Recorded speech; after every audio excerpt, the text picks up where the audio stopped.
네, 지난주에 정부가 2024년까지 완전 자율주행 제도와 인프라를 세계 최초로 구축하겠다. 이렇게 방할 추진 중이라는 보도를 전해드렸었는데요. 그런데 세부적 실천 계획이라든지 관련 정책에 대한 세부적인 목표라든지 이런 것이 나오지 않았기 때문에 상당한 좀 비판을 받고 있습니다. 보도에 김지영 기자입니다.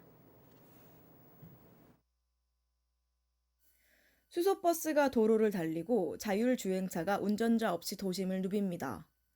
하늘을 나는 플라잉카 시대도 눈앞으로 다가왔습니다. 이처럼 지속적으로 커지는 미래차 시대를 대비하기 위해 정부는 3대 전략을 밝혔습니다. 친환경차 기술력을 높이고 국내 보급 속도 또한 높여 세계 시장을 공략하겠다는 겁니다. 2024년까지 완전 자율주행 제도와 인프라를 세계 최초로 완비하겠다는 포부입니다. 이를 위해 정부는 2030년 국내 신차 중 친환경차 비중을 33%로 늘리고 2027년 완전 자율주행을 할 수 있는 주요 도로를 구축하겠다는 계획입니다. 또 부품 기업 중 전장 부품 기업 비중을 2030년까지 20%로 늘리겠다는 방침입니다. 정부는 이번 3대 전략을 발표하며 이전에 발표했던 정책들과 달리 20쪽에 달하는 보도자료를 통해 추진 내용을 설명했습니다. 하지만 업계에서는 여전히 큰 그림만 그린 수준이라는 평가입니다. 거시적인 그림은 잘 그려놨고요. 맞아요. 그 트렌드가 해외 데이터나 이런 걸 봐도 정확히 일치는 하는데 문제는 디테일한 게 없다는 거죠. 2027년까지 자율주행차를 완성하고 도로에 돌아다니게 하겠다. 그럼 2025년에는, 23년에는 이런 부분이 없다는 얘기죠. 정부의 정책이 갈팡질팡한다는 지적도 있습니다.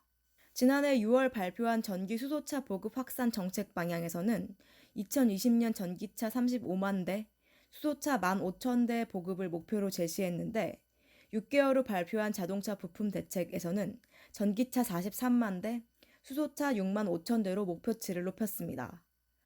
올해 1월 발표한 수소 경제 활성화 로드맵에서는 2022년 내수 기준 수소차 6만 7천 대를 보급하겠다고 계획을 또 다시 수정했습니다. 전기차와 수소차 수요가 증가하며 목표치를 상향한 것이지만 업계에서는 어떤 장단에 맞춰 미래차 계획을 세워야 할지 혼란스러운 상황인 겁니다. 하지만 일각에서는 시장 상황이 빠르게 바뀌며 정부도 전략을 수정할 수밖에 없다는 의견도 나옵니다. 이번 3대 발전 전략 수립에 참여한 한 전문가는 여러 가지 연구를 통해 현실에 맞게 계획을 수정한 것이라고 설명했습니다. 그럼에도 업계에서는 정부가 미래차 육성에 힘을 쏟기로 했다면 혼란이 가중되지 않도록 구체적인 실천 계획과 일관성을 유지해야 한다는 목소리가 높아지고 있습니다. 뉴스토마토 김지영입니다.